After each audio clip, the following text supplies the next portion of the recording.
টাকা দিয়েছিলাম তার অর্ধেক টাকাতে কাজটা করেছে। ওটা উল্টো খবর। সাধারণত যে টাকা দেওয়া হয় তার থেকে দ্বিগুণ আবার চাওয়া হয়।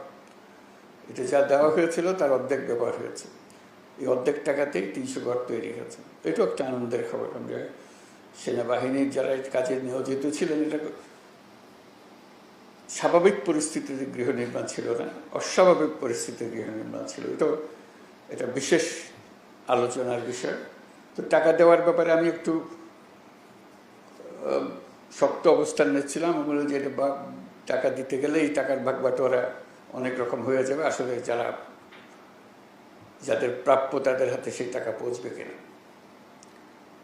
তখন একটা প্রস্তাব আসছিল যে আশ্রয়ণ প্রকল্পের মাধ্যমে করা। আশ্রয়ণ প্রকল্প সম্বন্ধে আমার পরিষ্কার ধারণা ছিল না, নামটা জানা ছিল। তো ভাবলাম যে দেখি এটা কি করা যায়। পরে জানলাম যে এটা সেনাবাহিনী করবে। তাহলে একটু স্বস্তি পেলাম যে না, এটা অন্তত টাকাটা সঠিকভাবে ব্যবহার হবে। আজকে এটার সমাপ্তি উপলক্ষে যে চাবি বিতরণ, আপনাদের হাতে চাবি তুলে দেওয়া, এটা ভালো লাগছে যে টাকাটার সঠিক ব্যবহার হয়েছে এবং ঘরটাও সঠিকভাবে নির্মাণ হয়েছে। অনেক সময় টাকা ব্যবহার হলেও গুণগত মান ঠিক হয় না। আজকে গুণগত মানের ব্যাপারেও আশ্বস্ত হলাম এবং টাকাটা যে ব্যবহার হয়েছে, আমরা যে টাকা দিয়েছিলাম তার অর্ধেক টাকাতে কাজটা করেছে। ওটা উল্টো খবর।